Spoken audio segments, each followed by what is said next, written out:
ACCA, CMA, CA പഠിച്ച തൊഴിൽ നേടാനുള്ള ശരിയായ മാർഗം എലാൻസ് ആണ്. Bharat College of Nursing, Tiruvallur, Tamil Nadu, affiliated to the Tamil Nadu Dr. MGR University. Admission open for BSc Nursing 2024. ഇജാസ്ക്ക് ചക്കരനെ വിളിച്ച ചെല്ലപ്പേരെന്തായിരുന്നു? അന്ന് ഇന്നും എന്ന് വിളിക്കുന്ന ഒറ്റ പേര് ചക്കര. ചക്കര. അതിലെന്നെ ഭയങ്കര ക്രിഞ്ച് ഉണ്ടല്ലോ. ക്രിഞ്ചിസ്റ്റ് ആളാണ് ഇങ്ങനെ തേനെ പൊന്നെ ആനെ വാശിയുള്ള കൂട്ടത്തിലാണോ ചക്കര? ഓ നല്ല ദേഷ്യം വന്നു കഴിഞ്ഞാൽ ഭയങ്കരമായിട്ട് വേദനിക്കും. ചേട്ടൻ ഭയങ്കര കെയറിംഗ് ആണ്. ചേട്ടൻ നല്ല കെയറിംഗ് ആണ്. ഭയങ്കര കെയറിംഗ് നല്ല കെയറിംഗ്. ആരാ ആദ്യം പ്രപ്പോസ് ചെയ്തത്? ഞാൻ തന്നെ. ആണോ? എന്ത് പറഞ്ഞിട്ട് പ്രപ്പോസ് ചെയ്തു? അത് ഇവിടെ ഒന്ന് കാണിക്കാൻ പറ്റുമോ? പേരെന്താണ്? അങ്ങനെയില്ല, കുറച്ച് romantic ആയി. പ്രേമിക്കുന്ന കാലത്ത് ചക്കരയോട് പറയാത്തൊരു രഹസ്യം. കേക്കട്ടെ. സത്യം ഒരു കുടുങ്ങിയ ക്വസ്റ്റ്യൻ ആയി പോയല്ലോ.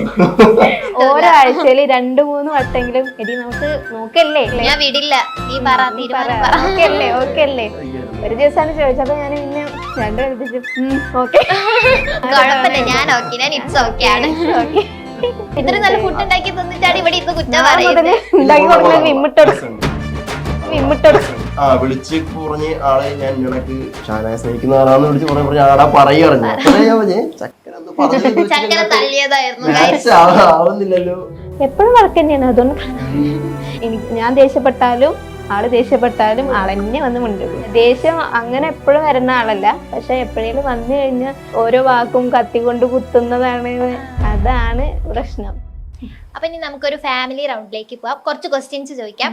അപ്പൊ തുടങ്ങാം. സത്യസന്ധമായിട്ട് ഉത്തരം പറയണം കേട്ടോ. ആയിരുന്നു, പറ്റിക്കാൻ പാടില്ല. മനസ്സിലാവും. ബോഡി ലാംഗ്വേജ് പഠിച്ചിട്ടുണ്ട്. ഉണ്ട്. ഞാൻ സൈക്കോളജിസ്റ്റ് ആയിരുന്നു. പ്രേമിക്കുന്ന കാലത്ത് ചക്കരയോട് പറയാത്തൊരു രഹസ്യം. ഇല്ലേ? രഹസ്യല്ലേ ഇത്? പറയാത്തൊരു രഹസ്യമല്ലേ? ഇപ്പൊ അത് വെളിപ്പെടുത്തണം, എല്ലാരും കാണും. ഇവിടുന്ന് പോകുമ്പോ ഞാൻ കേക്കട്ടെ. കണ്ണില് നോക്കി പറയണം, സത്യം മാത്രം. കുടുങ്ങിയ ക്വസ്റ്റ്യൻ ആയി പോയല്ലോ. കൊറേ രഹസ്യം ഉണ്ടല്ലോ ഇപ്പം. ഒന്നല്ല, കൊറേ രഹസ്യം. കല്യാണം ഇപ്പൊ കഴിഞ്ഞിട്ടുള്ളൂ, ഇപ്പൊ തന്നെ അടിയാണ്. ഇതമ്മ പെട്ടെന്ന് പരിപാടി കഴിയും. ഇപ്പൊ പെട്ടെന്ന് ആവുമല്ലോ എന്നൊക്കെ. പ്രേമിക്കുന്ന സമയത്തേ ആദ്യം എന്നോട് ചോദിച്ചു എത്ര ദൂരം ഉണ്ടാവും, എത്ര മണിക്കൂർ യാത്ര ഉണ്ടാവും എന്ന് ചോദിച്ചു. കാരണം ആളുടെ പിന്നെ സിസ്റ്ററിന്റെ വീട്ടിൽ പോവാന് സിസ്റ്ററിന്റെ വീട്ടിൽ പോവാന് 5-6 മണിക്കൂർ ടൈം എടുക്കും. 5 മണിക്കൂർ ടൈം എടുക്കും. അപ്പൊ അത് ഭയങ്കര വലിയ ദൂരമാണല്ലോ. അപ്പൊ എന്നോട് ചോദിക്കും എത്ര ദൂരം എടുക്കും എന്ന് ചോദിക്കും. ഞാൻ പറയും ഇതൊന്നുമില്ല, ആകെ 2-3 മണിക്കൂർ തന്നെയുള്ളൂ, നമുക്ക് അത്ര പോലുള്ള ദൂരം തന്നെ ഉള്ളൂ എന്ന് ആദ്യം പറയും. ആളിപ്പോ ഇവിടെ ഇങ്ങനെ ഇപ്പൊ ഗൂഗിൾ മാപ്പൊന്നും കയറി നോക്കുന്നില്ല എത്ര ദൂരം ഉണ്ടെന്ന്. അപ്പം ഫസ്റ്റ് ഞാൻ അതാണ് പറഞ്ഞത്. പക്ഷെ പിന്നെ പിറ്റേന്നോ 2 ദിവസം കഴിഞ്ഞപ്പോ ഇവിടെ എന്നോട് ചോദിച്ചു കള്ളം പറഞ്ഞതാണല്ലേ എന്ന് പറഞ്ഞു. മനസ്സിലായില്ല. പിജാസ്കിനോട് പറയാത്തൊരു കള്ളം രഹസ്യം. കള്ളോ? ഒരു രഹസ്യം. കള്ളോ രഹസ്യോ? ഗൈസ്, ഇപ്പൊ എല്ലാരോടും പറയാൻ പോവാണ്. ചക്കര കല്യാണത്തിന് മുമ്പ് പറയാത്ത രഹസ്യം എന്താണ്?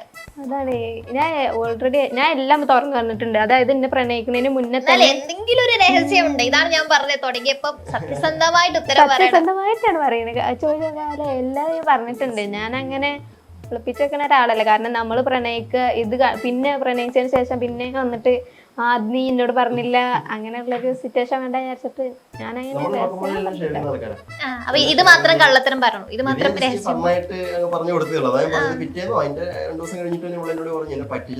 അപ്പൊ ഇക്ക മാത്രമേ കള്ളത്തരം പറയുന്നുള്ളൂ, രഹസ്യം പറയുന്നുള്ളൂ. അത് മനസ്സിലാവാത്തോണ്ട് ഞാൻ പിടിച്ചില്ല. അപ്പൊ അടുത്ത ക്വസ്റ്റ്യനിലേക്ക്. പ്രേമിക്കുന്ന സമയത്ത് ഇഷ്ടം കൂടുമ്പോ നമ്മള് അങ്ങോട്ടും ഇങ്ങോട്ടൊക്കെ വിളിക്കുമല്ലോ, ചെല്ലപ്പേരൊക്കെ വിളിക്കുമല്ലോ. ഇജാസ്ക്ക് ചക്കരനെ വിളിച്ച ചെല്ലപ്പേരെന്തായിരുന്നു? അന്ന് ഇന്നും എന്ന് വിളിക്കുന്ന ഒറ്റ പേര് ചക്കര. ചക്കര. അതിലെന്നെ ഭയങ്കര ക്രിഞ്ച് ഉണ്ടല്ലോ.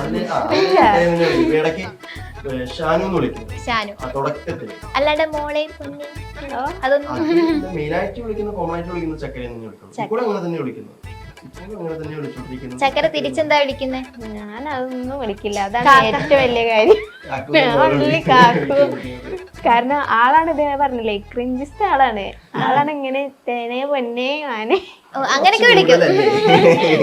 ചുമ്മാ അല്ല, ആളാണ് അങ്ങനെ വിളിക്കുള്ളൂ. ഞാൻ അങ്ങനെ എപ്പോഴും ഞാൻ കാക്കു അല്ലെങ്കിൽ നിങ്ങള് അത്രേ ഉള്ളൂ.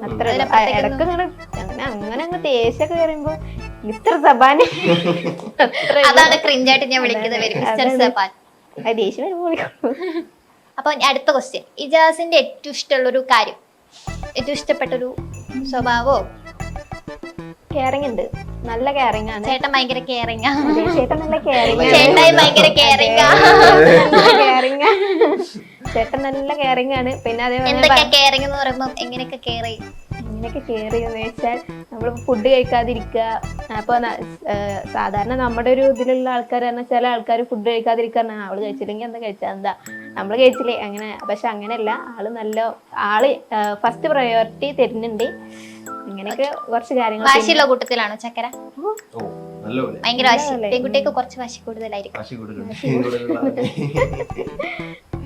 പിന്നെ പറഞ്ഞേ, എനിക്ക് ദേഷ്യം വരുമ്പോ ഞാൻ ദേഷ്യപ്പെട്ടാലും ആള് ദേഷ്യപ്പെട്ടാലും ആളെന്നെ വന്ന് മിണ്ടുള്ളൂ. ഞാൻ അങ്ങോട്ട് പോയില്ല, അങ്ങോട്ട് പോവില്ല. ചക്കരന്റെ ഏറ്റവും ഇഷ്ടമുള്ള ഒരു സ്വഭാവം? ഇഷ്ടമുള്ള സ്വഭാവം എന്ന് പറയുമ്പോൾ എനിക്ക് പറയാം, മെയിനായിട്ട് ഫാക്ട് ചെയ്യുന്നൊരു കാര്യം വെച്ചാൽ എനിക്ക് എന്തെങ്കിലും പെട്ടെന്നൊരു പ്രശ്നം അല്ലെങ്കിൽ പെട്ടെന്ന് എനിക്കിപ്പോൾ താങ്ങാൻ പറ്റാത്തൊരു എന്തെങ്കിലും ഒരു കാര്യം ഉണ്ടെങ്കിൽ എന്നോട് വന്നിട്ട് പറയും. അതൊക്കെ നമുക്ക് അങ്ങനെ ചെയ്യാം. ഒരു സൊല്യൂഷൻ എപ്പോഴും ഓൾവേസ് ഒരു സൊല്യൂഷൻ കണ്ടെത്തി തരുന്ന ആളാണ്. ഒരു സൊല്യൂഷൻ തരുന്ന ഒരു പാർട്ണറാണ്. എപ്പോഴും എന്തെങ്കിലും ഉണ്ടെങ്കിലും അപ്പൊ തന്നെ ഒരു സൊല്യൂഷൻ കണ്ടെത്തും. അതിലെല്ലാം എനിക്ക് അങ്ങനെ പറ്റുന്നില്ല എന്നുണ്ടെങ്കിൽ എനിക്കൊരു മോട്ടിവേഷൻ എന്നുള്ളവര് ഈ കാര്യങ്ങൾ പറഞ്ഞു തരും. ഇങ്ങനെ ചെയ്യാം നമുക്ക്, അല്ലെങ്കിൽ അങ്ങനെ ചെയ്യാം. അത് വിഷമിക്കേണ്ട കാര്യം, അല്ലെങ്കിൽ ഇങ്ങനെ ഡള്ളായിട്ടിരിക്കേണ്ട ആവശ്യമൊന്നുമില്ല. സിമ്പിൾ മാറ്ററല്ലേ, നമുക്ക് ചെയ്യാം എന്ന് പറഞ്ഞിട്ട് നമ്മളെ കൈപിടിച്ച് സപ്പോർട്ട് ചെയ്യുന്നു. പിന്നെ അടുത്ത ക്വസ്റ്റ്യൻ, ഇതിപ്പോ ഞാൻ പോകുമ്പത്തേ ഇവിടുന്ന് അടി ഉണ്ടാക്കും. ചക്കരയുടെ ഇഷ്ടമില്ലാത്തൊരു കാര്യം, ഇഷ്ടമില്ലാത്തൊരു സ്വഭാവം? മെയിനായിട്ട് പറയാനുള്ള ഒറ്റ കാര്യം, അതായത് ചില സമയത്തുണ്ടല്ലോ എന്തെങ്കിലും തെറ്റിയിട്ട് ഇങ്ങനെ മിണ്ടാതിരിക്കും, ഒന്നും പറയൂല, മിണ്ടത്തൂല്ല, വെറുതെ ഇങ്ങനെ നോക്കി അവരുടെ ഫോണിൽ നോക്കി ഇങ്ങനെ സ്ക്രോൾ ചെയ്തിരിക്കും. എനിക്ക് എന്താ എന്ത് പറ്റിയ കാര്യം? ഒന്നുമില്ല. കാര്യം പറയൂ, ഉണ്ടാക്കാം, അതൊന്നുമില്ല എന്നിങ്ങനെ പറയും. ഒന്നുമില്ല, എനിക്കൊന്നും പറയാനില്ല, ഒന്നും മിണ്ടാല്ല, ഒരു പ്രശ്നമില്ല എന്ന് പറയും. അവസാനം ഞാൻ കുറച്ചു നേരം ഇങ്ങനെ ചോദിക്കും. എല്ലാം കഴിഞ്ഞ ഒരു 1/2-3 മണിക്കൂർ കഴിഞ്ഞ ശേഷം ഞാൻ പിന്നെ വീണ്ടും ചോദ്യം കഴിഞ്ഞ് കുറച്ചു നേരം കഴിഞ്ഞ് തിരിച്ചു വരും. അപ്പൊ ചോദിക്കും എന്താ കാര്യം പറയും. അപ്പോഴേ നിങ്ങളൊന്നും അങ്ങനെ ചെയ്തില്ല, അല്ലെങ്കിൽ നിങ്ങൾ അങ്ങനെ ആക്കിയില്ലേ. 2 ദിവസം കഴിഞ്ഞിട്ടാണ് ഇത് പറയാ. ഒരു 3/4 മണിക്കൂർ 1 മണിക്കൂർ കഴിഞ്ഞിട്ടാവും പറയുന്നത്. കുറച്ച് ഡിമാൻഡ് ഇടും. ഡിമാൻഡ് ഇടുന്ന കാര്യങ്ങൾക്ക് എപ്പോഴും വിലയായിരിക്കും. അതാണ് അത്ര വില കിട്ടുന്നത്. പറഞ്ഞു തരുമ്പോ ഒരേ സ്വഭാവക്കാരാണ്, അറിയുന്നുണ്ട്, മനസ്സിലാവുന്നുണ്ട് എനിക്ക് ആ ഒരു വേവിലെങ്കിലും. ഇജാസ്ക്ക് ഇഷ്ടമില്ലാത്തൊരു കാര്യം? കൊറേ വേണ്ട, ഒരെണ്ണം മതി. ദേഷ്യമുള്ള ആളാണ്, പക്ഷെ കണ്ടിട്ട് അങ്ങനെ തോന്നില്ലല്ലോ, ഭയങ്കര പാവമായിട്ടൊക്കെ അല്ല. അങ്ങനെ ദേഷ്യം അത്ര വലിയ ഉണ്ണിയല്ല. ക്യാമറന്റെ മുന്നിൽ മാറി നിൽക്കുന്ന സത്യത്തെ പറ. അല്ല, ദേഷ്യം അങ്ങനെ എപ്പോഴും വരുന്ന ആളല്ല. പക്ഷെ എപ്പോഴേലും വന്നു കഴിഞ്ഞാൽ നമുക്ക് ഈ പറയില്ലേ, എന്താ ഓരോ വാക്കും കത്തി കൊണ്ട് കുത്തുന്നതാണ്, അതാണ് പ്രശ്നം. ഭയങ്കരമായിട്ട് വേദനിപ്പിക്കും, ഭയങ്കരമായിട്ടാവും, നമുക്ക് സഹിക്കാൻ പറ്റില്ല. അപ്പൊ ആ വായന്ന് വരുന്ന വാക്കുകൾ ചിലപ്പോ അപ്പൊ മനസ്സിലായില്ല എനിക്ക് എത്രത്തോളം വേദനിച്ചിട്ടുണ്ടാവുന്നൊന്നും ഉണ്ടാവില്ല. അല്ല, തെറിയല്ല, നമ്മള് അങ്ങനെ ഉദ്ദേശിക്കാത്ത കാര്യമൊക്കെ അവർ ചിലപ്പോ പറയുന്നുണ്ടാവും. അപ്പൊ നമുക്ക് ദേഷ്യം വരില്ല. പിന്നെ അത് കഴിഞ്ഞ പിന്നെ ഡി സോറി ഇങ്ങനെയാണ് ഞാൻ പറഞ്ഞില്ലേ എന്നൊക്കെ പറഞ്ഞിട്ട് ഞാൻ പറഞ്ഞതിന് സോറി, ഞാൻ ഇതെല്ലാം ഉദ്ദേശിച്ചേ, ഞാൻ ഇങ്ങനെയൊന്നും അല്ല ഉദ്ദേശിച്ചത്. ഫസ്റ്റ് നിങ്ങള് വഴക്കുണ്ടാക്കിയത് എന്തിന്റെ പേരിലായിരുന്നു? ഫസ്റ്റ് വഴക്കുണ്ടാക്കിയതോ? പ്രേമിക്കുന്ന സമയത്തൊക്കെ ഫസ്റ്റ് എന്തെങ്കിലും അടി ഉണ്ടാക്കിയിട്ടുണ്ടാവില്ലേ? തുടങ്ങി ഇതുവരെ എത്തിയിട്ട് ഒരു 3 വർഷത്തെ ഒരു പീരീഡ് വന്നു. 3 വർഷത്തെ പ്രണയമാണ്. 3 വർഷം. അതിന്റെ ഒരു സ്റ്റാർട്ടിംഗ് എന്ന് പറയുമ്പോൾ എപ്പോഴും വഴക്ക് തന്നെയാണ്. അതുകൊണ്ട് എന്നാലും ആദ്യം എന്തെങ്കിലും ഒരു കാര്യത്തിന് വഴക്കുണ്ടാക്കി, ഈ പ്രേമിക്കുന്ന സമയത്തൊക്കെ നല്ല രസമാണ്. അത് കഴിഞ്ഞ് കുറച്ച് കഴിയുമ്പോൾ ഈ വഴക്കുണ്ടാക്കുക. അപ്പൊ ആ ഒരു സമയത്ത് ഉണ്ടാക്കിയ വഴക്ക് നമ്മൾ എന്താക്കൂ, പ്രണയം തുടങ്ങിയിട്ട് എനിക്ക് തോന്നുന്നു പിറ്റേ ദിവസം തന്നെ അടി ഉണ്ടാക്കി തോന്നുന്നു. എനിക്ക് ആദ്യം തുടങ്ങിയത്, പിന്നെ ഇവിടെ എന്നോട് ചോദിച്ചു എന്നാ അങ്ങോട്ട് കാണാൻ വരുന്നത് ചോദിച്ചു. അപ്പൊ അതിൽ ഞാൻ പറഞ്ഞു ഇപ്പോഴേ കാണാം. പിന്നീട് ഫസ്റ്റ് വന്ന് കണ്ടിട്ട് പോയല്ലോ. അപ്പൊ ചോദിച്ചു എന്നാ ഇങ്ങോട്ട് കാണാൻ വരണം. ഞാൻ പറഞ്ഞു ഇപ്പോഴല്ലേ വന്ന് കണ്ടിട്ട് പോയത്, ഇനിയോ പെട്ടെന്ന് വരേണ്ട ആവശ്യമില്ലല്ലോ എന്ന് പറഞ്ഞപ്പോൾ അതെന്താ വന്ന് കാണാൻ വന്നാല്, ഞാൻ പറഞ്ഞു ഇത്ര ദൂരത്തില്ലേ, അപ്പൊ ഇത്ര പെട്ടെന്ന് തന്നെ വരേണ്ട ആവശ്യമുണ്ടോ? അതിലൂടെ അതെന്താ കാണാൻ വന്നാല്, നിങ്ങൾ എന്നെ സ്നേഹിക്കുന്ന ആളല്ലേ, ഞാൻ അടുത്തുനിന്ന് ആരെന്തെങ്കിലും നോയിക്കോട്ടെ എന്നൊക്കെ പറഞ്ഞിട്ട് ഞാൻ പറഞ്ഞു നീ എന്താ ഇങ്ങനെ പറയുന്നത്, ഞാൻ തമാശ പറഞ്ഞില്ലെന്ന് പറഞ്ഞപ്പോൾ ആൾക്ക് ഭയങ്കര ഇതായി, ഞാൻ ഇപ്പോഴേ വരുന്നില്ല എന്ന് പറഞ്ഞപ്പോ. അപ്പൊ അന്ന് അതേ ചൊല്ലിട്ട് അങ്ങോട്ടും ഇങ്ങോട്ടും ചെറിയ ചെറിയ ഇത് വന്നിട്ടുണ്ട്, ചെറിയ ചെറിയ ഇങ്ങനെ ഒരു രസൽ വന്നിട്ടുണ്ട്. അത്ര വന്നിട്ടുള്ളൂ, അല്ലാതെ പിന്നെ കാര്യമായിട്ട് ഹ്യൂജ് ആയിട്ടുള്ള ഒന്നും വന്നിട്ടില്ല ഇതുവരെ. നിങ്ങൾ പ്രപ്പോസ് ചെയ്തിട്ടല്ലേ പ്രേമം തുടങ്ങിയത്?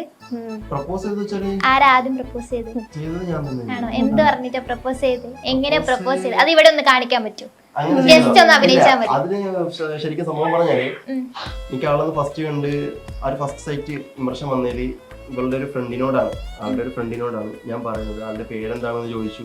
കൂടെ തന്നെ നിങ്ങളെ കൂടെ ബാച്ച് തന്നെയാണോ പഠിക്കുന്നതൊക്കെ ചോദിച്ചു. ഒരു ഏജ് ആ കാര്യങ്ങളൊക്കെ ചോദിച്ചു. അവളോടാണ് ഞാൻ പറയുന്നത്. ആളെ വഴിയിട്ടാണ് ഞാൻ ഇവളോട് സംസാരിച്ചു കണക്ട് ആകുന്നത്. ആളെ ഒരു മീഡിയേറ്റർ ആയിട്ട് നിർത്തിയിട്ടാണ് ഞാൻ ഇവളോട് പറയുന്നത്. അത് കഴിഞ്ഞിട്ട് നിങ്ങൾ സംസാരിച്ചില്ലേ? ഫസ്റ്റ് സമയത്ത് സംസാരിച്ചിട്ടുണ്ടാവില്ലേ? അതെങ്ങനെയായിരുന്നു എന്നാ ചോദിച്ചേ. പേരങ്ങോട്ടും ഇങ്ങോട്ടും അറിയാം എങ്കിലും ചോദിക്കുന്ന ഒരു മര്യാദയാണ്. എങ്കിലും നമ്മള് പറയല്ലോ എനിക്ക് ഇഷ്ടമായിരുന്നു, അല്ലെങ്കിൽ ഞാൻ അന്ന് കണ്ടപ്പോ ഇങ്ങനെ ചോദിച്ചായിരുന്നു. അത് അങ്ങനെ ഒന്ന് ജസ്റ്റ് ഒന്ന് ഇമാജിൻ ചെയ്തിട്ട് പറയാൻ പറ്റുമോ ഇപ്പം? പേരെന്താണ് അങ്ങനെയില്ല, കുറച്ച് റൊമാൻറ്റിക് ആയിട്ട് ചോദിക്കില്ലേ? ഇങ്ങനെയാണോ ചോദിച്ചത് പേരെന്താ? അല്ല ശരിക്കും രസം വെച്ചാല് ഞാനൊരു ഇൻട്രോവേർട്ട് പോലത്തെ ഒരാളാണ്. അപ്പൊ എനിക്ക് ചെന്ന് നിന്നപ്പോ തന്നെ എന്ത് ചോദിക്കണം എന്ത് പറയണമെന്ന് എനിക്ക് ഒരു പിടുത്തമില്ല. റൊമാൻറ്റിക് ആവാനൊന്നും ഒരു നേരമില്ല. എങ്ങനെ റെസ്പോൺസ് ചെയ്യും അല്ലെങ്കിൽ എങ്ങനെ പ്രതികരിക്കും എനിക്ക് അറിയില്ലല്ലോ. പേരെന്താണ് ഇങ്ങനെ തന്നെ ഞാൻ ചോദിച്ചത്. അതങ്ങനെ തന്നെ ചോദിച്ചുള്ളൂ. കാരണം ആ തുടക്കം തന്നെ അങ്ങോട്ട് ഇനിയിപ്പോ എനിക്ക് തന്നെ ഇഷ്ടമല്ല പോടും എന്ന് പറഞ്ഞാൽ പിന്നെ ഇതൊക്കെ കൊണ്ടിട്ടത് വെറുതെ ആയിട്ട് ഞാൻ അങ്ങനെയുള്ള ഒരാളാണ്. തെറ്റിദ്ധാരണയായിരുന്നു. അല്ല ഞാൻ അങ്ങനെ തന്നെയാണ്. ഇവിടെ കൂട്ടുകാരോട് ചോദിച്ചപ്പോ ആദ്യം പറഞ്ഞ കാര്യം ആള് ബോൾഡ് ആണ് എന്ന് പറഞ്ഞു. അപ്പൊ തന്നെ വേണോ? അപ്പൊ ആള് പറഞ്ഞില്ല ഇക്ക നോക്കിക്കോ, ഇപ്പൊ ഓരോരുത്തരെ ചാൻസ് പോലെ ചിലപ്പോ ഇക്ക ഇഷ്ടപ്പെട്ടാലോ എനിക്ക് വേറെ ആരും പറയാൻ നടക്കുന്നുണ്ടോ അതൊക്കെ ചിലപ്പോ ഉണ്ടാവും, നിങ്ങൾ നോക്കേണ്ട കാര്യമില്ല എന്ന് പറഞ്ഞു. പ്രപ്പോസ് ചെയ്തിട്ടില്ല. പ്രപ്പോസ് ചെയ്തിട്ടില്ല കേട്ടോ. അപ്പൊ അടുത്ത ക്വസ്റ്റ്യൻ, ഇപ്പൊ കല്യാണമൊക്കെ കഴിഞ്ഞിട്ട് വീട്ടിലേക്ക് ചക്കര വന്നിട്ട് ഫുഡൊക്കെ ഉണ്ടാക്കി തന്നിട്ടുണ്ടാവും. ഉണ്ടാക്കി തന്നായിരുന്നോ? ഫുഡൊക്കെ ഉണ്ടാക്കി തുടങ്ങിയോ? എന്ന് പറഞ്ഞു നിർത്തി ഞാൻ ചോദിച്ചാൽ ആര് പറഞ്ഞു എന്ന്. ഞാൻ പറഞ്ഞു എന്തായാലും വീട്ടിൽ ചെല്ലുമ്പോ നമ്മള് ഫുഡ് ഉണ്ടാക്കി കൊടുക്കുമല്ലോ. ഫസ്റ്റ് ഒക്കെ ഉണ്ടാക്കി കൊടുത്തിട്ടില്ലേ? ചക്കര വന്നിട്ട് ഒന്ന് രണ്ട് ടൈപ്പ് കറികളൊക്കെ ഉണ്ടാക്കി. പിന്നെ ചോറ് വയ്ക്കാൻ അറിയാം. എങ്ങനെ ഉണ്ടായിരുന്നു കറി? എങ്ങനെ ഉണ്ടായിരുന്നു? കുഴപ്പമില്ല. അല്ല എന്നാണ് കഴിച്ചവരൊക്കെ പറഞ്ഞത്. ഞാൻ കഴിച്ചിട്ടില്ല. അങ്ങനെ നല്ല കഴിച്ചു നല്ലപോലെ കഴിച്ചു. എന്നിട്ടാണ് കുറ്റം പറയുന്നത് ഇരുന്നിട്ട്. ഇത്ര നല്ല ഫുഡ് ഉണ്ടാക്കി തന്നിട്ടാണ് ഇവിടെ ഇന്ന് കുറ്റം പറയുന്നത്. ഇപ്പൊ ഇഷ്ടമല്ലാണ്ട് ഇരുന്നൊരു ഫുഡ് ഉണ്ടാവില്ലേ? ഇപ്പൊ ചക്കര ഉണ്ടാക്കി തന്നിട്ട് അത് ഇഷ്ടമായില്ല, എന്നിട്ട് ഞാൻ കഴിച്ചു. ഫുഡ് ഉണ്ടാക്കിയിട്ടുള്ളൂ. പറഞ്ഞത് ഒന്ന് രണ്ട് കറികളെ ഉണ്ടാക്കിയിട്ടുള്ളൂ. അത് കഴിച്ചിട്ടുണ്ട്. കുഴപ്പമില്ല കുഴപ്പമില്ലാന്നേ ഉള്ളൂ. ഓക്കെയാണ്. ഓക്കെ ആണെന്നേ ഉള്ളൂ. എന്താ ചക്കര എത്ര കാലം പുറകെ നടത്തിച്ചു? ഒരു 3 മാസം.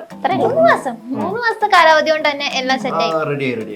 പിന്നെ കൊറേ ഇതേ പറഞ്ഞ മാതിരി ഫിലോസഫി അങ്ങ് അവിടെ എങ്ങനെയായിരുന്നു ചക്കര ഇഷ്ടം എങ്ങനെയാ തുറന്നു പറഞ്ഞേ? 3 മാസം പുറകെ നടത്തിച്ചിട്ട് ലാസ്റ്റ് എങ്ങനെ ഇഷ്ടം പറഞ്ഞു? അല്ല അതെങ്ങനെയാന്ന് വെച്ചാൽ ഈ ആഴ്ച ഞാൻ ഇഷ്ടല്ല അറിയാം.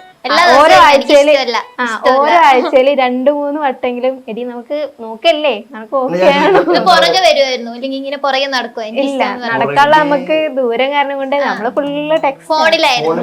അപ്പൊ എന്തുകൊണ്ട് ബ്ലോക്ക് ആക്കിയില്ല? ഇഷ്ടമില്ലെങ്കിൽ എന്തുകൊണ്ട് ബ്ലോക്ക് ആക്കി? ഫ്രണ്ട്സ് എനിക്ക് ആളുടെ സ്വഭാവം നല്ല ഇഷ്ടമായിരുന്നു. കാരണം ആളെ സ്വഭാവം ഇഷ്ടം, ആളെ ഇഷ്ടമല്ല. പറഞ്ഞില്ലേ ഞങ്ങൾ പറഞ്ഞില്ലേ ഉയരത്തിന്റെ പ്രശ്നം നല്ല രീതിക്ക്. ഞാൻ ആദ്യം കണ്ടപ്പോ എത്ര വലിയ ഉയരമുള്ള മനുഷ്യന്മാര് ലോകത്തോ അതായിരുന്നു എനിക്ക്. കാരണം ഞാൻ അത്രയും ചെറിയൊരാള്, ഇത് ഇത്രയും പൊക്കത്തിലുള്ള ഒരാളല്ലേ. ഞാൻ ഇങ്ങനെ നോക്കണേ. ശരിക്കും ഞങ്ങൾ ഇപ്പോഴും അങ്ങനെ നോക്കുക. ഒരു പ്രശ്നമുള്ള കാര്യമില്ലല്ലോ. അല്ല അന്ന് എനിക്ക് നല്ല പ്രശ്നം. അന്ന് എനിക്ക് പ്രശ്നമായിരുന്നു. ഇപ്പൊ എനിക്ക് പ്രശ്നമില്ല. ഇഷ്ടമുള്ളത് പിന്നെ എന്താ ഇഷ്ടമാണെന്ന് പറഞ്ഞോ അല്ലെങ്കിൽ എങ്ങനെയായിരുന്നു തിരിച്ചു പറഞ്ഞത്? പിന്നെ തിരിച്ചും പ്രപ്പോസ് ചെയ്തിട്ടില്ല? തിരിച്ചും പ്രപ്പോസ് ഒന്നുമില്ല. ഞങ്ങളുടെ ഇടയിൽ പ്രപ്പോസലൊന്നുമില്ല. ഇങ്ങനെ ആഴ്ചയിൽ ഇങ്ങനെ ചോദിക്കട്ടെ നമുക്ക് നോക്കല്ലേ, പഴയത് നോക്കല്ലേ, ഞാൻ പറഞ്ഞില്ല കാര്യം നോക്കല്ലേ, എന്തായി തീരുമാനം നോക്കല്ലേ, ഞാൻ വിടില്ല, നീ പറ തീരുമാനം ഓക്കെ അല്ലേ. ഒരു ദിവസമാണ് ചോദിച്ചപ്പോ ഞാൻ പിന്നെ 2 കൽപ്പിച്ചു ഓക്കെ. എനിക്ക് ഇഷ്ടമല്ല എന്നാലും കുഴപ്പമില്ല, ഞാൻ ഓക്കെ. അല്ല ഞാൻ ഒരു ടോണ്ടാണ് ഓക്കെ കുഴപ്പമില്ല, ഞാൻ ഓക്കെ, ഞാൻ ഇറ്റ്സ് ഓക്കെ ആണ്. ഇനി അടുത്ത ക്വസ്റ്റ്യൻ, അളിയനെ പറ്റിയിട്ട് ചക്കര പറഞ്ഞ ഏറ്റവും വലിയ തള്ളു. എന്റെ അളിയൻ ഇങ്ങനെ ആയിരുന്നു അല്ലെങ്കിൽ എന്റെ അളിയൻ ഇതൊക്കെ ചെയ്തായിരുന്നു എന്ന് പറഞ്ഞ ഏറ്റവും വലിയ തള്ള എന്തായിരുന്നു? നൗഫൽ അളിയനെ പറ്റിയിട്ട് സത്യം പറയുന്നത് തള്ളി വിട്ടു. അപ്പൊ നിങ്ങൾക്ക് തോന്നി ഇവിടെ തള്ളിയതായിരുന്നു എന്ന് തോന്നിയ സാധനം? അതാ ഞാൻ പറയുന്നത്. അതായത് ആളെ ഫസ്റ്റ് എനിക്ക് എന്നോട് ആരൊക്കെ ഉണ്ടെന്ന് ചോദിച്ചപ്പോ ആദ്യം പറഞ്ഞു സിസ്റ്റർ ഉണ്ട്, ഒരു ബ്രദർ ഉണ്ടെന്ന്. ഞാൻ ചോദിച്ചു ബ്രദർ നിന്നെക്കാളും മൂത്ത ആളാണ് ചെറിയ ആളാണോ? മൂത്ത ആളാണെന്ന് പറഞ്ഞു. ഞാൻ ഫോട്ടോ ഒന്ന് ഇവിടെ നോക്കട്ടെ പറഞ്ഞു. അങ്ങനെ ഫോട്ടോ അയച്ചു വന്നു. അപ്പൊ തന്നെ ഞാൻ പറഞ്ഞു എടി നമ്മൾ മറ്റേ ടിക്ടോക്കിലൊക്കെ ഉള്ള പുള്ളിക്കാരനല്ലേ അതേ പറഞ്ഞു. ഞാൻ ചോദിച്ചു സ്വന്തം ബ്രദറാ? അതിൽ പുള്ളി പറഞ്ഞു സ്വന്തം ബ്രദറൊന്നുമല്ല, പക്ഷെ വീട്ടില് അപ്പുറത്തപ്പുറത്ത് റൂമിലാണ് കിടക്കുന്നതെന്ന് പറഞ്ഞു. സ്വന്തം ബ്രദർ അല്ലേ? അതെന്നെ സ്വന്തം ബ്രദർ തന്നെയാണ് കിടക്കുന്നതെന്ന് പറഞ്ഞാൽ ജസ്റ്റ് ഫണ്ണിയായിട്ട് പറഞ്ഞു. അതിന് ഫോട്ടോ കണ്ടിട്ട് ഞാൻ പറഞ്ഞു പിന്നെ നല്ല സൈസൊക്കെ ഉണ്ടാവും, അത് കുറച്ച് സീനാണല്ലോ. അതിന് പറഞ്ഞു കുറച്ച് പ്രശ്നക്കാരനാണ് എന്ന് പറഞ്ഞു. ഞാൻ അവനെ കണ്ടപ്പോഴേ മനസ്സിലായി ഇനിയിപ്പോ എത്ര തല്ല് കൊള്ളേണ്ടി വരുമോ എന്ന് ഞാൻ പറഞ്ഞു. അത് പറഞ്ഞു അതൊന്നും എനിക്കറിയില്ല, അതൊക്കെ ഇനി കുറച്ച് സീനുള്ള ആളാണെന്ന് പറഞ്ഞു. ആയിക്കോട്ടെ പറഞ്ഞു. അതിനൊക്കെ ശേഷമാണ് പിന്നെ ഞാൻ പറഞ്ഞല്ലോ ഒരുപാട് ദിവസം കഴിഞ്ഞിട്ട് വിളിച്ച് പറഞ്ഞ് ആള് ഞാൻ നിനക്ക് പിന്നെ ഷാനയെ സ്നേഹിക്കുന്ന ആളാണെന്ന് വിളിച്ച് പറഞ്ഞ ആടാ പറയുകയായിരുന്നു. ആവുന്നില്ലല്ലോ ആവരുത്. അപ്പൊ ജസ്റ്റ് ഇങ്ങനെയുള്ള പറഞ്ഞപ്പോ തള്ളാനൊക്കെ നല്ലപോലെ അറിയാം. കുറെ തള്ളുകൾ പ്രതീക്ഷിക്കാം. കുറെ കാലം തള്ളുകളൊക്കെ കേട്ട് ഇങ്ങനെ മുന്നോട്ട് പോവാം. ആയുഷ്കാലം മൊത്തം അതന്നെ, ആശുകാലം മൊത്തം തള്ളായിരിക്കും. അപ്പൊ ചക്കര എന്ത് പറഞ്ഞാലും ആ തള്ള എന്ന് ആലോചിക്കും. തള്ളാണല്ലേ വിട്ടുകളാ പോട്ടെ. ACCA, CMA, CA പഠിച്ച തൊഴിൽ നേടാനുള്ള ശരിയായ മാർഗം എലാൻസ് ആണ്. Bharat College of Nursing, Thiruvarur, Tamil Nadu. Affiliated to the Tamil Nadu Dr. MGR University. Admission open for BSc Nursing 2024.